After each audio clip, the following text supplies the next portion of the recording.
कोई नहीं, हम लोग रोडों पर भटक रहे हैं, खाने के लिए व्यवस्था नहीं है, पैसा नहीं है, कैसे आ रहा हूँ, कैसे जा रहा हूँ। आगे क्या करेंगे अब आप लोग? हम लोग ऐसे ही रहेंगे, मर जाएंगे, लेकिन जाएंगे नहीं जब तक। जिस दिन ये युवा जाग गया और जिस दिन ये 55,000 में से अगर 1,000 भी अगर दिल्ली में आ गए तो उस दिन इस दिल्ली के अंदर तांडव होगा और फिर ना ये प्रशासन रोक पाएगा ना ये सरकार रोक पाएगी। 8 महीनों से यहाँ रोड पे भटक रहा हूँ, हमको यहाँ पे किसी भी तरीके से हमको धरना प्रदर्शन नहीं करने दिया जा रहा है, जो कि हम लोग भी आर्टिकल 19 मिला है कि हमको शांतिपूर्ण धरना प्रदर्शन कर सकते हैं। हम लोग इतने दिन से परेशान हैं, हमारी क्यों बात सरकार नहीं सुन रही है। मैडम, नौकरी तो इनको देनी पड़ेगी, क्योंकि जिस दिन 55,000 कैंडिडेट आया ना दिल्ली में, दिल्ली जाम हो सकती है, आप भी समझदार हो। और ये प्रशासन जो इकट्ठा है ना, इतने इनके सिपाही नहीं होंगे जितने 55,000 बच्चे हैं यहाँ। बार आप लोग लाठीचार्ज हो रही है, लाठीचार्ज खाते खाते पूरे शरीर में इतना बदन में दर्द है कि पूछिए मत, लाठी इतना मिलती है यहाँ पे। नहीं सुन रही सरकार, सुनती तो हम यहाँ रोड पे भटकते क्या। दिल्ली के रोड पे हमें शौक लगी है, हम झारखंड के रहने वाले हैं और दिल्ली क्या करेंगे। जुमला दिवस इसलिए बना रहे क्योंकि सरकार मेरी बातों पे, अपनी बातों पे नहीं चलती है, कहती कुछ है और करती कुछ और है। अभी सुबह मेरे को कह रहे थे कि आप जो है यहाँ पे नहीं बैठ सकते। मैंने कहा भाई क्यों नहीं बैठ सकता, मैं कोई पाकिस्तान से नहीं आया, मैं भारत का नागरिक हूँ, यहीं पे बैठूंगा। बोले तेरे को अरेस्ट कर लेंगे। मैं कहा तू कर ले भाई, अरेस्ट कर ले, मैं नहीं जा रहा। मैं प्रदीप पांडे हूँ, यूपी से नक्सल डिस्ट्रिक्ट से हूँ। हम लोग यही चाहते हैं कि हम लोग 55,000 मेडिकल फिट कैंडिडेट को ज्वाइनिंग करा दिया जाए, क्योंकि मैंने 8 महीनों से यहाँ रोड पे भटक रहा हूँ।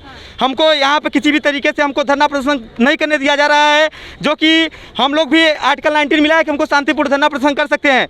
हम लोग इतने दिन से परेशान हैं, हमारी क्यों बात सरकार नहीं सुन रही है। क्योंकि 55,000 अगर मेडिकल फिट कैंडिडेट हैं और 1,27,000 सीट खाली है। गृह राज्य गृह मंत्री नित्यानंद राय जी ने, उन्होंने खुद संसद में स्पष्ट रूप से कहा 1,27,000 सीट खाली है, तो 55,000 मेडिकल फिट कैंडिडेट को क्यों नहीं दिया जा रहा है। हमारे पास सारे प्रोसीजर, हम लोग मेडिकल, फिजिकल, रिटर्न सब क्वालिफाइड है। और अभी भी 60,000 सीट जो निकली हुई थी उसमें से 40,000 सीट भरी है, 20,000 सीट उसमें भी खाली है। तो हम लोग को सरकार कही थी कि 1 करोड़ पर हर साल प्रतिवर्ष नौकरी मिलेगी, तो कहाँ गई? 2 करोड़ कही थी, कहाँ गई और नौकरी? हम लोग अगर रोड पे ऐसे ही ठहरेंगे तो कहाँ से होगी हमारे परिवार की? हमारे परिवार की स्थिति नहीं सही है, कैसे सुधरेगी? हम लोग की सरकार क्यों नहीं सुन रही है? जब बेरोजगारों को नहीं सुनेगा तो किसका सुनेगा? मोदी तो कह रहे हैं कि छात्रों के साथ क्या सुन रही है? हम लोग परेशान हो चुके हैं, कोई नहीं सुनने वाला है हम लोग की बात को। कोई नहीं, हम लोग रोडों पर भटक रहे हैं, खाने के लिए व्यवस्था नहीं है, पैसा नहीं है, कैसे आ रहा हूँ, कैसे जा रहा हूँ। आगे क्या करेंगे अब आप लोग? हम लोग ऐसे ही रहेंगे, मर जाएंगे, लेकिन जाएंगे नहीं जब तक हमको नहीं मिलेगा तब तक हम लोग जाएंगे नहीं। हम लोग जब तक मरेंगे, जब तक या मुझे वर्दी मिल जाएगी या आरती मिलेगी तभी मैं जाऊंगा यहाँ से। ऐसे में नहीं जाने वाला हूँ, चाहे कुछ भी हो जाए। पिछली बार आप लोग पर लाठीचार्ज हो रही है, लाठीचार्ज खाते खाते पूरे शरीर में इतना बदन में दर्द है कि पूछिए मत, लाठी इतना मिलती है यहाँ पे। लेकिन हम लोग को चाहते हैं कि अगर सरकार हमारी बात क्यों नहीं सुन रही है। अगर सरकार कहती है कि मैं 2 करोड़ प्रतिवर्ष नौकरी दूंगा, तो कहाँ गया 2 करोड़? क्यों झूठे वादे अच्छा है कि मृत्यु कर देना सबको? क्यों जुमला दिवस मना रहे थे आप लोग? जुमला बोलते हैं कि प्रधानमंत्री? जुमला दिवस इसलिए बना रहे क्योंकि सरकार मेरी बातों पे, अपनी बातों पे नहीं चलती है, कहती कुछ है और करती कुछ और है। हम लोग लड़के हैं, हम लोग के बारे में सोचना चाहिए सरकार को। अगर सरकार एक बंदे को देता है, कम से कम उसे 20 परिवार, उसकी 20 फैमिली मेंबर लोग हैं जो कि अच्छे से खा सकते हैं। ये 5 किलो गेहूँ और चावल से क्या होने वाला है? इससे तो पेट भी नहीं भरने वाला है। इतनी महंगाई बढ़ गई है, कैसे होगा? हम लोग को किसी भी तरीके से, हम इतना भी कहेंगे कि हम लोग को जॉब मिल जाए। हम लोग बहुत परेशान अरे भाई, कितने दिन जनसंख्या तो देख रहा है कितनी बढ़ रही है, जमीन 135 करोड़ जनसंख्या है और हम लोग 55,000 मेडिकल फिट है। और सरकार को सोच लेना चाहिए ना कि बच्चे हैं इतने दिन से, कौन सी बहुत बड़ी चीज है। और सीट भी खाली है, 1,27,000 सीट खाली है। सरकार को ऐसी चीज चाहिए ना कि बच्चे मेडिकल फिट वाले हो, तो हम लोग सब कुछ फिट है, मेडिकल फिट है। तो हम लोग को क्यों नहीं दिया जा रहा है? क्या होगा आगे एसएससी वालों का? प्रदर्शन तो आप लोगों को करने नहीं दे रहे हैं। देखिए मैडम, मैं एक बात कहना चाहता हूँ आपके माध्यम से। ये पुलिस प्रशासन और ये सरकार हमारे धैर्य की परीक्षा ना ले, क्योंकि जिस दिन ये युवा जाग गया और जिस दिन ये 55,000 में से अगर 1,000 भी अगर दिल्ली में आ गए तो उस दिन इस दिल्ली के अंदर तांडव होगा और फिर ना ये प्रशासन रोक पाएगा ना ये सरकार रोक पाएगी। तो अभी भी इनके पास वक्त है, अभी भी इनके पास समय है। जो युवा बेरोजगार हैं, जिन्होंने ओल्ड टेस्ट क्वालिफाई करे हैं, उनकी जो अभी भी अगर ये सुनवाई करते हैं तो इनके लिए बहुत बढ़िया है। अगर ये सुनवाई नहीं करते हैं तो वो दिन दूर नहीं है जिस दिन देश का युवा जागेगा, दिल्ली आएगा और उस दिन जो है जवाब देना इनको मुश्किल पड़ जाएगा। छात्रों पर लाठीचार्ज हो रहा है, आप लोगों पर पहले भी लाठीचार्ज हो चुका है। देखिए लाठीचार्ज आप अभी भी देख सकते हैं किस तरह से जो है युवाओं को जो है परेशान किया जा रहा है। जहाँ पे अगर 5 बंदे भी अगर वहाँ पे खड़े हो जाते हैं तो ये जो है धारा 144 लगा देते हैं। अभी सुबह मेरे को कह रहे थे कि आप जो है यहाँ पे नहीं बैठ सकते। मैंने कहा भाई क्यों नहीं बैठ सकता, मैं कोई पाकिस्तान से नहीं आया, मैं भारत का नागरिक हूँ, यहीं पे बैठूंगा। बोले तेरे को अरेस्ट कर लेंगे। मैं कहा तू कर ले भाई, अरेस्ट कर ले, मैं नहीं जा रहा। तो ऐसा है मैडम, पूरे तरीके से जो है युवाओं को टॉर्चर किया जा रहा है। और आप देख सकते हैं किस तरह से आज जो युवा है, आज जो मोदी का बर्थडे है उसको भी जो है जुमलेबाज के रूप में मना रहा है। तो वो इसी का नतीजा है। युवाओं की सरकार थी ना, युवाओं के लिए 2 करोड़ नौकरी का घोषणा की थी। बिल्कुल बिल्कुल, वो तभी तो लोग इनको जुमलेबाज बोल रहे हैं। जो इन्होंने वादा करा कि 2 करोड़ हम रोजगार देंगे, दिए नहीं बल्कि इन्होंने छीन लिए। तो दिए, हाँ प्रधानमंत्री बिल्कुल बिल्कुल अपने वादे पे नहीं रहते हैं। ये बोले हर साल 2 करोड़ फॉर्म देंगे, वैकेंसी देंगे, युवा को रोजगार देंगे। कहाँ है रोजगार? हम लोग युवा ही तो हैं यहाँ जो रोड पे भटक रहे हैं। 3 साल हमारे जो प्रोसेस है वो 3 साल लग गए। हमारी एज ओवर एज हो चुकी है।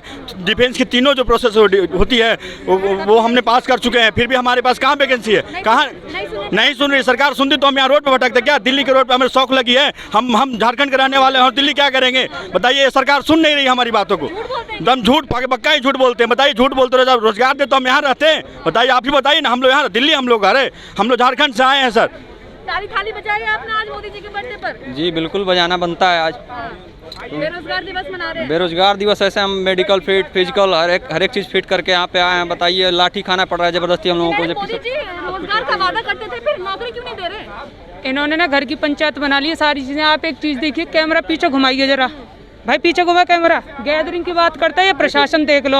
इनकी गैदरिंग के लिए 144 धारा कहाँ, मुझे ये बता दे कोई आके।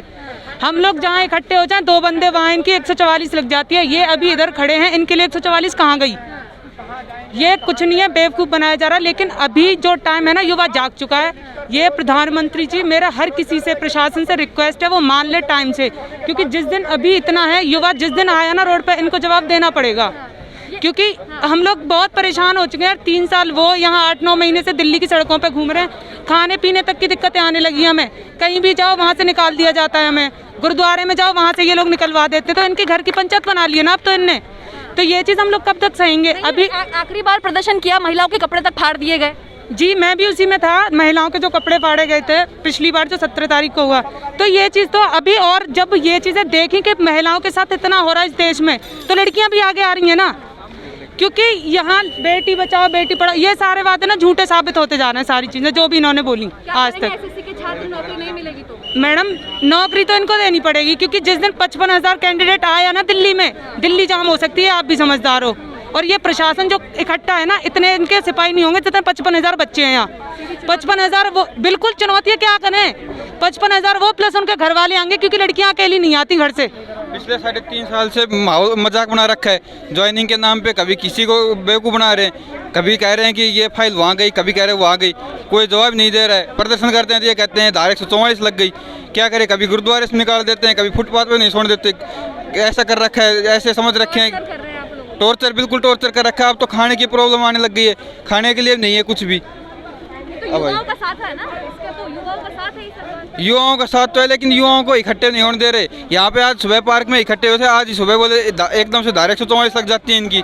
हम लोग को कोई किसी भी तरीके से धरना प्रदर्शन करने दिया जाएगा, न कुछ करने दिया जाएगा। इतने गरीब घर से हम लोग हैं कि पैसा कर्ज लेकर के यहाँ से आना पड़ता है कि हमारी बात सुन ले। क्योंकि हमारी भी बात सुनने पर ही सरकार नहीं सुन रही है। हम लोग 55,000 मेडिकल फिट है, 55,000 गुणित 20 कर दीजिए। इतने बंदे हैं वोट वाले जो कि हम लोग नहीं सुनेंगे तो 2022 में इसका परिणाम जरूर दिखेगा। चाहे कुछ भी हो जाए 2022 में के द्वारा और लोगों द्वारा हम लोग किसी भी तरीके से धरना प्रदर्शन नहीं कर पा रहे हैं। सीधे बोला जाता है कि आपको मिला कहाँ है, प्रूफ दिखाइए। प्रूफ हम लोग को मिलेगा ही नहीं, कहाँ से मिलेगा धरना प्रदर्शन? हम लोग को ह्यूमन राइट छीना जा रहा है। ह्यूमन राइट, हम लोग को मानवाधिकार छीना जा रहा है किसी भी तरीके से। आर्टिकल 19 छीना जा रहा है। हम लोग शांतिपूर्ण धरना प्रदर्शन करना चाहते थे, लेकिन हम लोग को करने नहीं दिया जाता है कहीं भी किसी प्रकार से।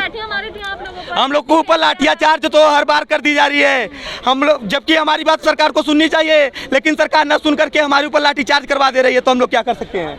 हम इतना ही कहेंगे गृह मंत्री जी से, माननीय अमित शाह जी से कहेंगे कि हमारी बात को सुन ले, क्योंकि हम लोग बहुत परेशान हो चुके हैं। हम लोग को जो कहे हम लोग करने के लिए तैयार है, लेकिन हम लोग को वर्दी की शौक है, वर्दी का शौक पूरा कर दीजिए, क्योंकि हम लोग भी देश की रक्षा करना चाहते हैं। हमको किसी भी तरीके से देश की रक्षा करने का एक बार मौका जरूर दे सरकार। मैं सोचता हूँ कि एक बार मौका अगर मिल जाएगा तो चीन पाकिस्तान को मैं सबक सिखा दूंगा, कभी एक बार भी आंख नहीं दिखा के देख पाएगा। मैं इतना ही कहूँगा, एक बार मौका जरूर मिल जाए। चीन पाकिस्तान चाहे कोई भी देश भारत को एक बार भी आंख नहीं उठाने देंगे। हम लोग उस देश के निवासी हैं जो कि भारत माता की हम लोग बच्चे हैं। हम लोग को चाहिए कि एक बार सरकार जरूर मेरी बात सुन ले, क्योंकि हम लोग बहुत परेशान हो चुके हैं। हम लोग की बात कब सुनेगी सरकार, क्योंकि हम सरकार से रिक्वेस्ट कर रहे हैं, हमारी बात सुन लीजिए। एसएससी के छात्रों का देखिए किस तरीके से हल्ला बोल था, युवा हल्ला बोल। एसएससी के छात्र, एसएससी जीडी के छात्र, रेलवे कर्मचारी, बैंक के कर्मचारी जो सभी मोदी सरकार का विरोध कर रहे हैं, मोदी सरकार की नीतियों का विरोध कर रहे हैं। जिस तरीके से देश में निजीकरण बढ़ता जा रहा है, छात्रों को नौकरी नहीं मिल रही है। एसएससी जीडी के छात्रों को आप सुन रहे थे 2018 का बैच है, अभी तक नौकरी नहीं मिली, अभी तक ज्वाइनिंग नहीं मिली है, जिसका प्रदर्शन उन्होंने किया। पिछली बार भी किया था, लेकिन लाठियां भांजी, इस बार भी किया और इस बार भी पुलिस ने तितर बितर करने की कोशिश की।